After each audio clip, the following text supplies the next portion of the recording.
Okay, this is section 8.1, example 3. Again, we're going to have to construct a confidence interval, but this time there's 3 different follow-on questions that are the type that you might see, so we'll go over all of those. So, college admissions officer takes a simple random sample of 100 entering freshmen, computes their mean math SAT score to be 456. Assume the population standard deviation is 111. If you have trouble picking out the numbers from a paragraph when it's written like this, I highly recommend going through it, and every time you see a number, write down the number and what that value is. So in this case, it says simple random sample of 100 entering freshmen. So that's your sample size, which is n. And then if you're going along, then you see 456. And 456 is the mean SAT score. So that's the mean or the average or the X with a bar over it.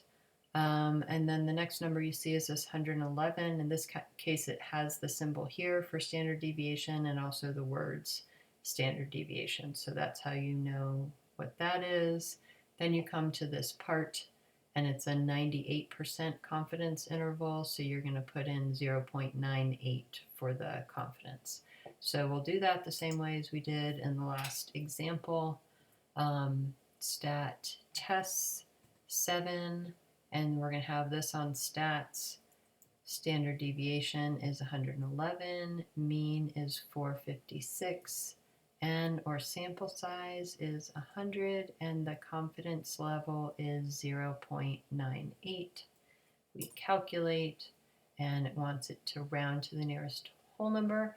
So first box is 430, and the second one is 482, because we'll round that one up. Second part of this says if the sample size were 75 rather than 100, would the margin of error be larger or smaller than the result in part A? So what we want to focus on here is now the sample size is 75 rather than 100, so now the sample size is smaller.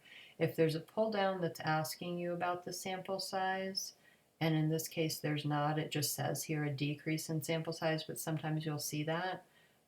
Where you will have a pull down and you would say that is a decrease in the sample size. But now you'll want to go over to this up-down table. So the sample size is decreasing, so that's on this side of the table. So whatever else it's asking you about will do whatever it says on this side. So we have the margin of error would be, so on this side it says margin of error goes up, and that's because the sample size is going down. Margin of error goes up. So you'd say margin of error would increase, since a decrease in the sample size will do what to the standard error? Go back over here to the table. So the standard error goes up. So increase in the standard error. For part 3, now they're saying if the confidence level were 80% rather than 98, so confidence level decrease, would the margin of error be larger or smaller than in part A? So it's first asking you about the margin of error, but what you want to look at first is where it says confidence level will what? And what's it saying here? Confidence level is 80 instead of 98. So confidence level will decrease, wrong place. So confidence level down, now we're on the left side of it. If the confidence level goes down, then the margin of error will go down. So here you would say margin of error would be lower, since a decrease in the confidence level will, I think I said that wrong before. We now want, okay, so it said decrease in the confidence level in there. You know, the margin of error would be lower, and now we want to know what happens to the critical value.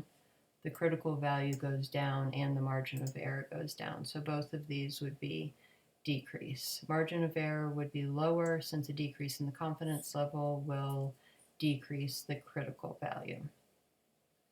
Last part in here is one that you'll see a lot. So based on the confidence interval constructed in part A, is it likely that the mean is greater than 410? So what you need to do then is compare the number that they give you to the range of numbers you calculated in part A, which I still have over here. So 410 would be over here. It's lower than this entire range.